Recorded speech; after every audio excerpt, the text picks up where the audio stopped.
حضرت عائشہ رضی اللہ تعالیٰ عنہ کو ہدیے کے طور پر 1,00,000 دراہم پیش کیے گئے، اور حضرت عائشہ رضی اللہ تعالیٰ نے طباخ ایک برتن منگوایا جس سے ان دراہم کو تقسیم کرنا شروع کیا، یہاں تک کہ شام ہو گئی۔ حضرت عائشہ رضی اللہ تعالیٰ عنہ روزہ سے تھیں تو باندی سے کہا کہ افطاری کے لیے کوئی انتظام کرو، کوئی چیز لے کے آؤ۔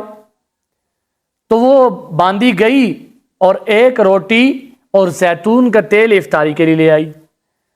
تو حضرت عائشہ رضی اللہ تعالی عنہ نے کہا، فرمانے لگیں کہ 1 درہم کا اگر گوشت منگوا لیتی تو کتنا اچھا ہوتا، تو یاد کروا دیتی مجھے۔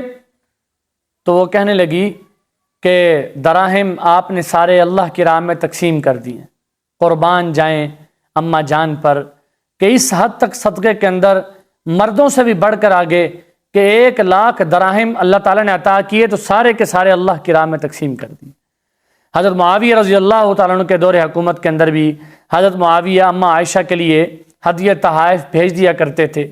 اسی طرح جب بھی حضرت عائشہ رضی اللہ تعالیٰ عنہ کو کہیں سے کوئی ہدیہ تحفہ آتا تو سارا کا سارا اللہ کی راہ میں قربان کر دیتے۔ تو اس سے ہمیں سبق ملتا ہے کہ ہم بھی اپنے کاروبار میں سے، اپنے مال میں سے اللہ کی راہ میں خرچ کریں۔